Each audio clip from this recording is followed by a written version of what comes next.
English learners, তোমরা যারা এখন গ্র্যাজুয়েশন লেভেলে পড়ছো, আবার যারা উচ্চ মাধ্যমিক মানে 12 ক্লাসে উঠছো, আবার যারা কম্পিটিটিভ পরীক্ষার জন্য প্রস্তুতি নিচ্ছ, এই ভিডিওটি একদমই তোমাদের জন্য। কারণ আজকে আমি তোমাদের সঙ্গে যে বিষয়টি নিয়ে আলোচনা করব সেটি হচ্ছে প্রেসি রাইটিং। তো আমাদের এই যে প্রেসি রাইটিং বিষয়টা, এটা কিন্তু এই লেভেল স্টুডেন্টদের ক্ষেত্রে খুবই একটা অত্যাবশ্যকীয় প্রয়োজনীয় একটা টপিক।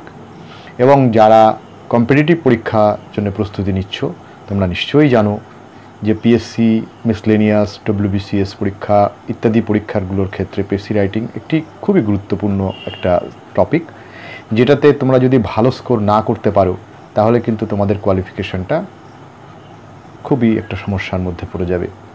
আবার দেখো, যারা 12 ক্লাসে পড়ছো তোমাদেরও কিন্তু এই প্রেসি রাইটিং অবশ্যই শিখতে হবে এবং করতে হবে, এবং যারা কলেজ লেভেলে পড়ছো তাদের জন্যও কিন্তু এই টপিকটা খুবই ইম্পর্টেন্ট। সুতরাং বোঝাই যাচ্ছে যে একটি খুবই গুরুত্বপূর্ণ টপিক।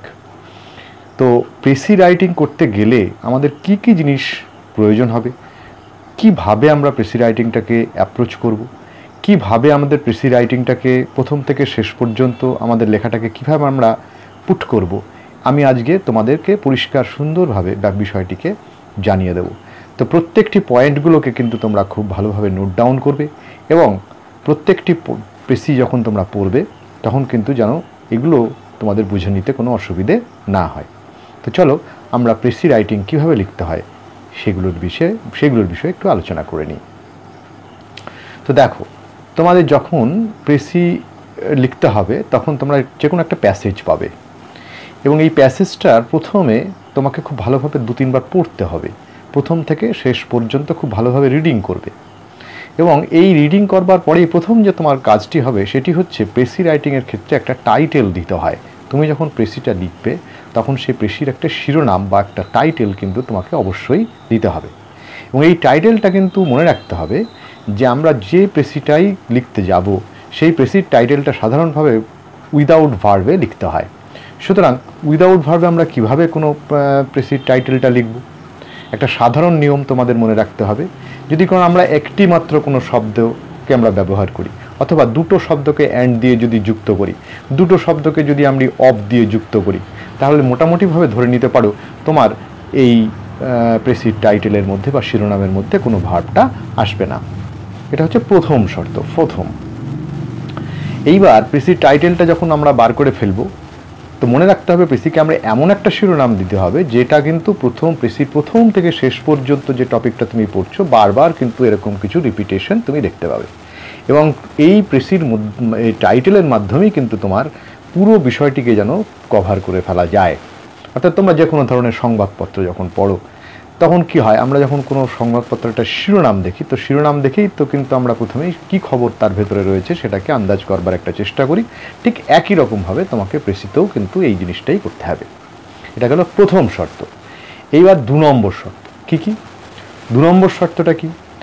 তোমাকে প্রেসি লিখতে গেলে পুরো প্যাসেজটা যেটা তুমি পড়েছো, 2-3 বার পড়েছো, সেই প্যাসেজটা পড়বার পরে তোমাকে তার 3 ভাগের 1 ভাগ করে ফেলতে হবে।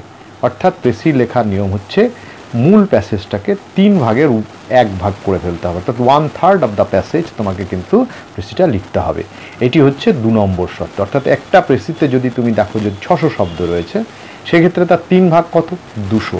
এই 200 শব্দের মধ্যে কিন্তু তোমাকে ওই প্রেসিটা লিখতে হবে। এটা গেল দ্বিতীয় শর্ত। এবার 3 নম্বর শর্ত।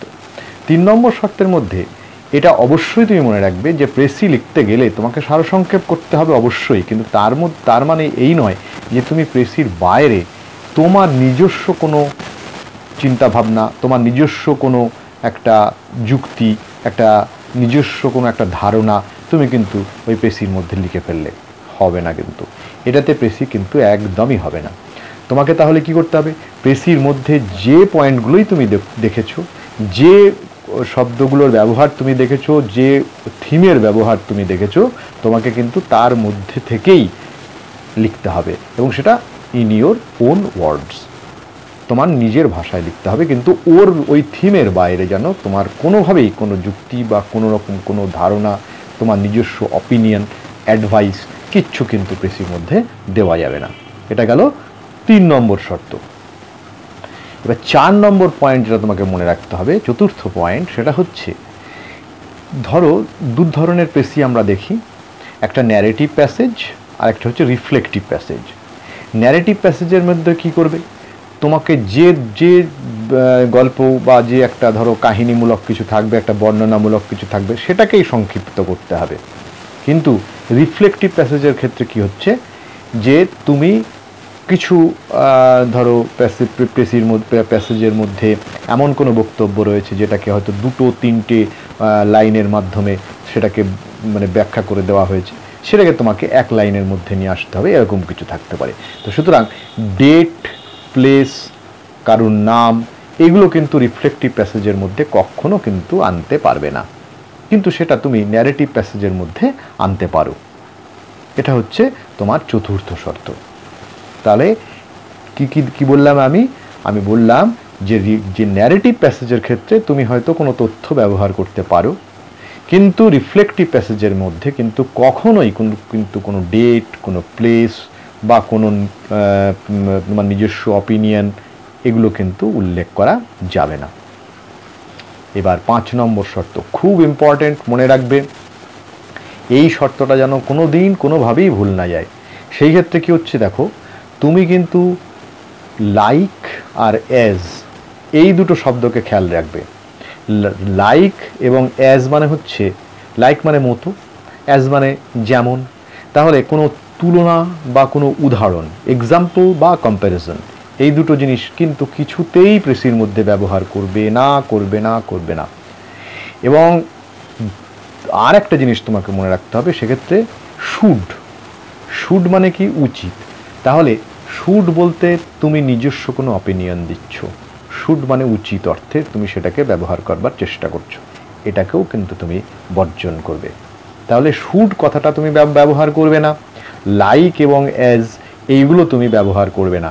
এগুলো ব্যবহার না করার অর্থ হচ্ছে তুমি কিন্তু প্রেসিটার মধ্যে কোনো তুলনা বা কোনো তোমার উদাহরণ ব্যবহার করে ফেলছো না।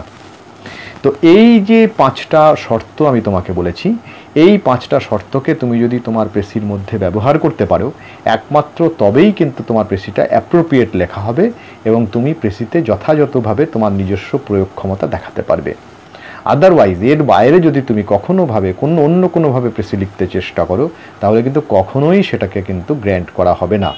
আর এই প্রেসিতে তোমরা দেখবে যে কম্পিটিটিভ পরীক্ষার ক্ষেত্রে প্রায় একটা প্যাসেজের ক্ষেত্রে 20 নম্বর, কোথাও 40 নম্বরের প্রেসি কিন্তু চলে আসে, এবং এইচএস লেভেলের ক্ষেত্রে যেটাকে 10 নম্বরের একটা একটা নম্বরের বিভাজন কিন্তু প্রেসির জন্য বরাদ্দ থাকে।